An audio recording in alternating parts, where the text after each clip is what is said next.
Monitoring all things Chiefs is our guy, Nate Taylor from The Athletic, who joins us here a little earlier than normal with all the revised scheduling with the playoff week and everything like that. How you doing, Nate? Have you gone outside yet? Have you tried to drive yet? Oh, what's up, fellas? I've been driving all morning. Oh. It's been excellent. Had an appointment that I didn't foresee this being the weather.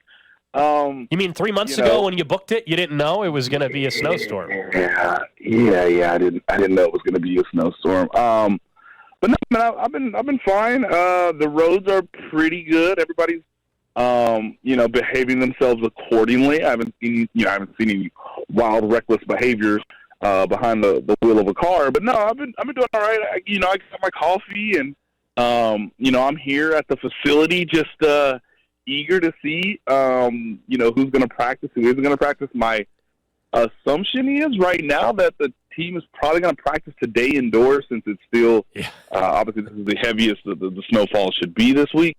And then hopefully, if everything goes according to plan, they'll have a chance to practice outside tomorrow and Thursday in preparation for a frigid wild card game against the Dolphins. Yeah, I mean, that's the thing. I mean, you mentioned finding out who's practicing as well. I mean, timeline, Cody and I were talking about this. Saturday game, how is Wanya Morris getting cleared from concussion protocol by then, which means Donovan Smith hasn't played in, 5 weeks with this neck stinger? Correct. I feel like Donovan Smith is going to have to play on Saturday. And what's interesting about this is Donovan Smith participated in a practice early last week and then didn't for the remaining last two, I believe. So technically, if my memory is correct, I think Donovan Smith was a limited participant on Wednesday, and then they sort of scaled him down because they knew he wasn't obviously going to play in the season finale against the Chargers. So, again, we'll see. When it comes to Wanya Morris, you can make the argument that he was a better player over these last 5 games than the last 5 games you saw out of Donovan Smith. But, of course, he's never played in the playoffs, and Donovan Smith has played in the playoffs. So, again, it's all very fascinating. Obviously, we're going to monitor it as the week goes along. But in terms of the concussion protocol, this is going to be one of those. I mean, Wanya would have to sort of already be trending in a positive direction today, right?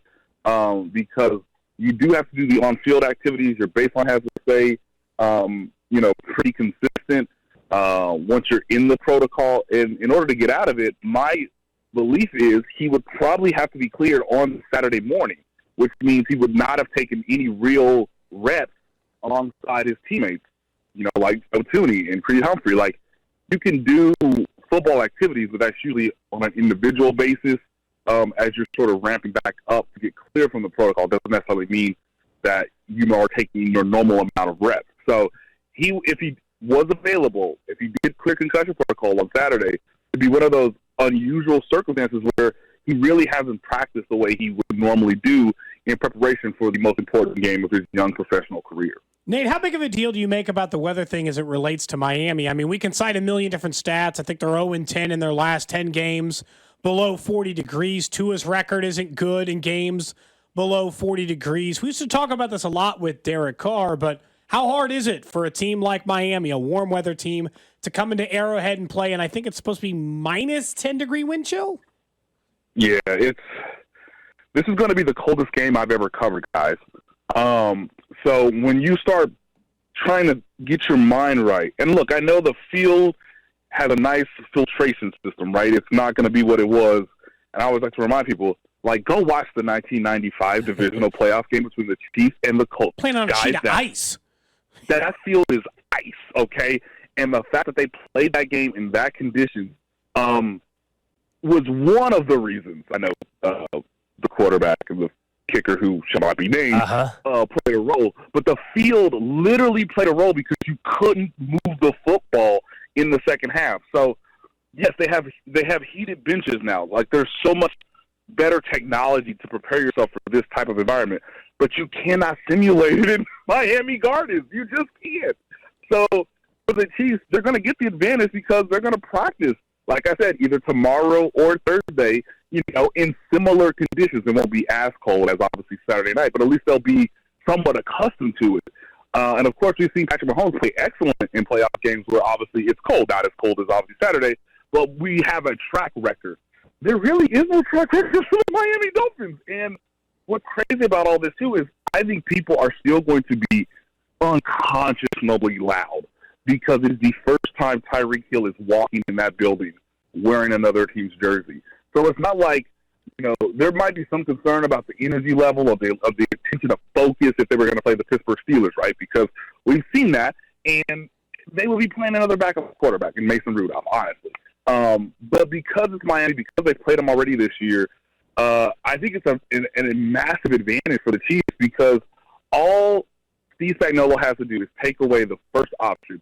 If we make him hold the ball and Jalen Waddle is not 100% healthy, even though we do expect him to play in this game, then how is he going to be able to throw the football down the field in this type of weather conditions, in these type of temperatures?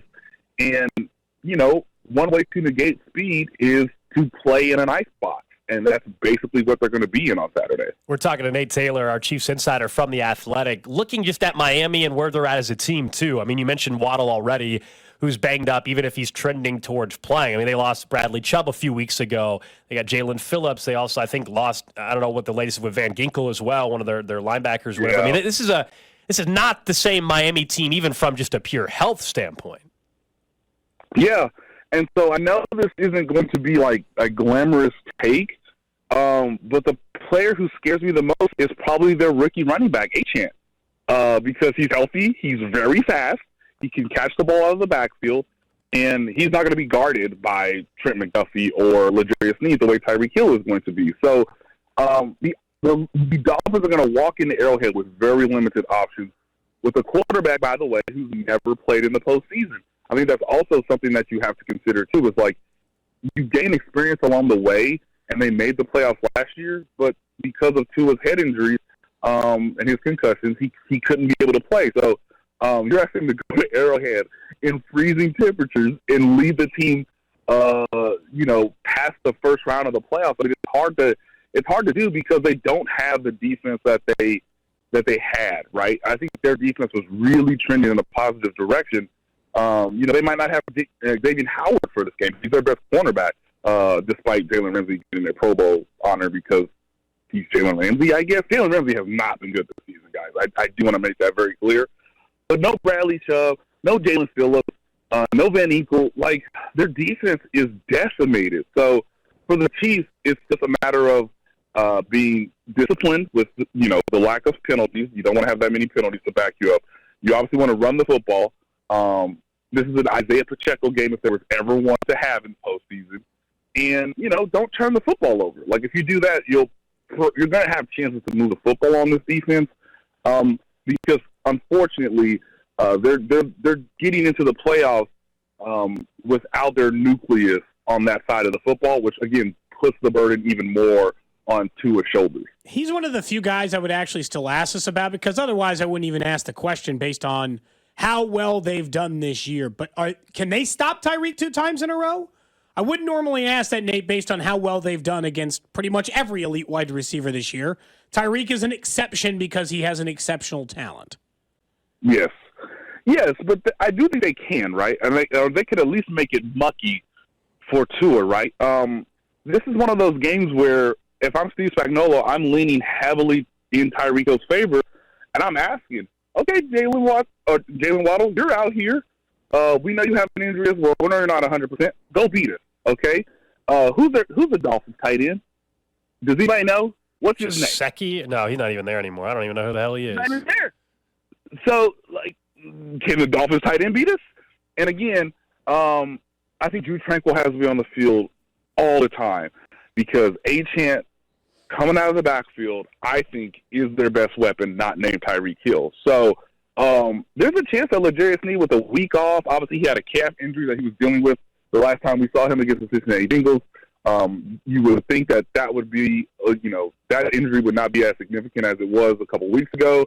Trent McDuffie is obviously still excellent in coverage. So you have two options to try to negate Tyreek Hill. And sure, he might have a highlight or two, but what you just don't want him to do is be that guy who has over 100 yards, who has 2 touchdowns. You want to sort of limit him because, again, this has been the book on Tua. Let them get behind. Don't make them be a, two-dimensional team. Make them one-dimensional, which obviously eliminates the running game, which I think is still some of their best, some of their best plays are still when they have some creative misdirection on the running game alongside that sort of zone running attack that they have. Obviously, that's a major component of the Shanahan offense that they're sort of using and leaning on. But if Tua has to throw the ball 50 times in, sub-freezing temperatures, it's not going to be great. Even if he does have Tyreek Hill, because, again, the Chiefs have one of the best secondaries in the league, and that's one of the reasons why they're having a home playoff game and the Dolphins are not. The Dolphins secondary is not good. And it's one of the reasons why Josh Allen, despite throwing 2 interceptions on Sunday, was still very effective because there were holes and advantages to take all over the field. So I think the secondary can do it again because they really haven't let anybody be a game wrecker all season from the wide receiver position. I know there's not much at all you can take from a Week 18 game against the Chargers where it was backups all over the place, but McCole Hardman got 100% of the snaps, I believe, on the Chiefs offense, and working him back in. Do you take anything from that performance? Is that a sign that he's going to get some snaps from anybody else, or was that just, hey, look, he's playing in Week 18 and we needed somebody out there? It's both, but I would answer your question with one that I've really thought about, fellas. McCole Hardman or Kadarius Toney, who do you want? McCole who do you Hardman, want on the field? Yeah, got to be Hardman. Yeah. Okay, so there you have it. I mean, Kadarius Toney is a glimmering, shiny talent, but he's been injured and he's been ineffective at times when obviously he's been on the field. The Chiefs are the 3 seed largely because of Kadarius Toney. You never want to put it on one person because it's a team sport. But I don't know, y'all. This is like the best example we've had in a long time. Where if he just catches one of those balls against the Detroit Lions, and if he just lines up properly, they probably win 2 games.